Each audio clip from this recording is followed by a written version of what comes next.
one for them. I mean, and also Lecce, he's been one of the guys who's also had the duo shuffle. He's played with Sean VP, he's played with a variety of different players, just trying to find that perfect fit, but so far it hasn't worked out. He did play with Swilliam a little bit at the start of the season, played a ton of practice together, and then split off again, but now they're back together and they're stronger than ever. And, you know, we always love to see Lecce do well, so I'm rooting for him. I like that. Now, earlier, right before we kind of talked about Corbin, you talked about Anas specifically and Pink. Let's just kind of go back to them for just a little bit here. We have a little bit of time, and I want to kind of dive into what we can expect from this duo in particular. You know, they do have this llama split like you called. We're not going to name it anything crazy. We'll just keep it llama for now, but talk to me about this duo. I mean, Pink and Anas, they do struggle. I mean, these are guys that don't really frag out in the late game. If you take a look at the open spacement, 371st. Just by the skin of their teeth, they qualified for semifinals. And now to the finals, they did make it in pretty easily. But, I mean, these guys, they play height, they play passively. But, if you end up seeing them with a 2-elimination win, don't be surprised, because that's just the playstyle. But on top of that, it's like they can get victory rounds. They can win games. In the 3 cash cups that they managed to make the round 2, they won 2 games in 2 of those. So they won 4 games out of the 3 kind of ones that they made. So huge potential to win games. So, but again, like that, you know, it's not going to be a 10 elimination win. Usually they're down the 3s and the 4s. So it's like for these guys trying to get up into like the first place, it's tough. But every time they get into a set lobby, they're in the top 10. So it's like top 8 here qualifies. So like these guys definitely have a huge potential too. But it's like, can they get first? They have to play in their A game. Yeah, it's about evolving with the times, right? Keeping up with the meta as it develops. So we'll have to see. We're getting closer, though. Closer to jumping aboard that battle bus really quick. Let's touch on predictions, right? Which of these duos we think could end the day in one of those top 8 spots. Now, remember, because of trios, now we're changing it up. Duos means we're looking at your top 8. I've gone with Aqua, no Riley. I will always be a fan of Aqua. I will still think back to the summer skirmish when he decided to shockwave down and get a victory royale, and that will always be in my heart. Reese Hub, Hen, and Easy. Yes. Great team. Fantastic team. And you know what's even better is that they are on a tear this week. They won the Cash Cup. They came second on NA East. Haha, look at that region. EU better. They've been playing so good so far this week in particular. And obviously throughout the whole season, third-party tournaments, Cash Cups, whatever it is, they're doing well. They have a great drop spot on the north side of Sleepy Sound. They seem to have it on complete lockdown. We'll see if that's actually true today or not. But generally, like, these guys are such a good pick to win. What about you, Boop? Teak and Cammy. Yeah, I mean, I love my Polish boys. I mean, Cammy, Seti, Teak, they were one of my favorite trios. And now extending that on into duos, Cammy and Teak, they are just so ridiculously consistent. There's nothing more to say about that. If you take a look at the match history sometimes, you would not see any placement below top 10. And that's just the name of their playstyle. They're there in late game, mid-ground, fragging out. I love them. 100%. And also, look, let's be real. Shio and Levin, they're going Tayson, Thomas, HD. We've already talked about why they're so good. Would it be an F6 broadcast without Levin hyping up Tayson? Like, I don't think so. I'm sure we'll hear plenty of it throughout the next 6 games as well, though. It always happens, right? It's always like he jumps on the train, then he's like, you know what? No, Tayson's not doing well. Then it's literally the next game where Levin decides to say, look, Tayson, I don't think you're doing well, man. And then bam, Tayson's like, okay, Levin, my bad. I've been playing around the whole time. Let me go ahead and get a victory out. And then that's it. Levin's come full circle. He's like, yeah, I've never left. I always believed in Tayson. I get it. It happens. But you know what? It's about that time. So guess what? We're going to introduce you to our casters. You saw their names. It's Shy Wager. It's Levin2K. They'll be with us for these 6 games. So friends, let's kick it over to you. Say hello. Thank you so much, Zeke, Reese, and Boop. A fresh new desk for a brand new chapter of the FNCS. And with that being said, welcome to Duos. My name is Shy Wager, joined by the legend Levin2K. And Levin, the atmosphere, the pressure for these players around this first qualifier is at an all-time high. Yeah, it's high indeed, but you know what they say, pressure makes diamonds or it bursts pipes, and we'll see what these players are today. Look, I'm excited. I can't believe, though, Boop thinks he's the most handsome person on the broadcast. I don't know where that's come from, mate. You gotta relax. Nevertheless, though, right, we got a huge day. Big games, right? The players have already been playing today. You know, there's already a sort of level of expectation of what these guys can come out and do. And it's about replicating that, right? Sure, you were great. You made top 50 in the last round. Can you come out and get top 8 in this one? Yeah, and the last round was so different for a lot of players as well, right? One less hour, a few less games than they're used to. It felt like it was impossible to play some of these games. You needed everything to go perfect, or you just basically went home. So after that grueling process, just finally surviving, getting a breath of fresh air, I'm wondering how things switch up here, because Levin, you know, in these rounds going all the way for the finals, it's a very different atmosphere entirely. Plus, every player might be at a new drop because someone else didn't qualify. It's very, very different to the regular game we usually see played in any Cash Cup or different type of Fortnite.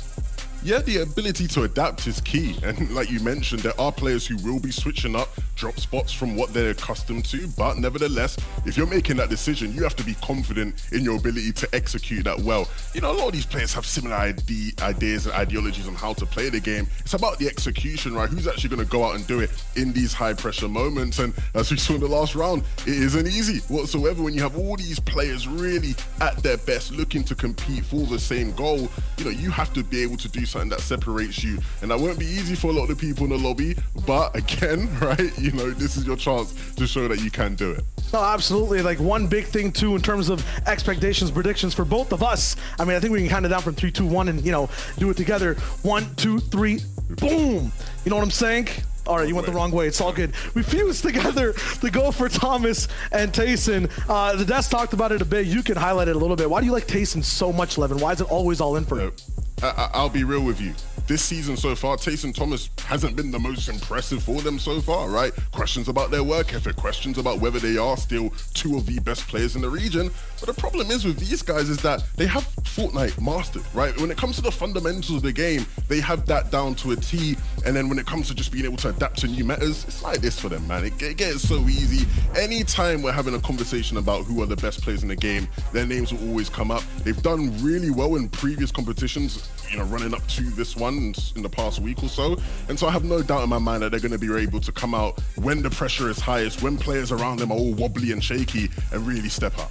Absolutely, and we've been watching teams throughout the whole last 12 months of Fortnite, even past that, even more. Now it's all about teammates, that synergy, just being dynamic and adapting to a lot of things happening. You know, you can get punished a little bit more inside the entire duos format. You're not gonna have the extra body to protect yourself when things go wrong, or to amplify and capitalize on any plays you wanna make. That's a big difference too. But with that being said, games are almost underway in just a second. The big thing too, 50 different entities on the map, so many more things to worry about for a lot of players. A brand new map too, Levin, entirely. There's so much to expect for this FNCS. Yeah, look, big adjustments, right? Big adjustments, a whole new map. If you haven't watched any Fortnite for a while, don't worry, we will get you through it, right? Explain everything to you, give you the whole rundown. I think the biggest thing, right, is going into end games, the fundamentals, who actually has those great dynamics. I think that's why Tayson and Thomas will always be big favorites, because the combinations between the two, beautiful, beautiful textbook stuff. And everybody has to try to get to that level or something there and thereabouts. So I'll be real, I'm super excited to see what plays out today. Yeah, momentum still coming in. Joe and Vino first overall from that previous round. So many different players who just had, you know, maybe different meetings and different types of entire environments around them game to game. Now it's all the same players in the same game, and that game is about to start. It's game number 1 of EU in the first qual. Almost there in just a second. 6 total as well that'll be there too. I mean, 11, it's just, it's nuts, right? Because when you look at just the entire section of Fortnite, when it comes to just elite level lobbies, right, the top 100, 6 games, it feels like a lot. They dwindle down really fast. Yeah, you know, especially when, you know, considering the fact that we're playing for top 8, you know, you've got to have a couple games. Yeah, maybe you can allow yourself 1 or 2 games where things don't necessarily work out. But for the most part, you have to be on it game to game, and you have to be able to adapt game to game. Of course, right? There are always going to be these small tweaks that you have to make. You can see here on your screen, Tilted Towers, a POI has come back. A couple teams going to be dropping there, right? How do you go game to game in terms of what areas you claim, how you cut off other teams? There are all these little micro things that will play into how the story develops over the course of the 6 games. And ultimately, things are in your hand as a player. You know, you can't leave things at the end of it and go, oh, I got unlucky here, I got unlucky there. You have to make your own destiny in that sense. Yeah, and the destiny is formed by relationships, and when you look at relationships between teams, it's my favorite part of the FNCS, the beef, Levin. The beef. I love the off-spawn combat. I love, you know, just the stories throughout the season, and I feel like, you know, Boop and Reese touched on it a little bit with Zeke too. Covert Cavern overall, that's where things are about to get super heated. Launch pads, guaranteed to have no problems for your entire game, available over there, with 3 God Squads ready to go there too. Yeah, and I think the dynamics between the way those fights play out will just be so mesmerizing all day long. Because, like you said, sometimes you get teams contesting at these big spots, but oftentimes you get a clear and obvious sort of distinction between the teams, right? You got a tier 1 team there, tier 2 team, a team that's sort of in the middle between them.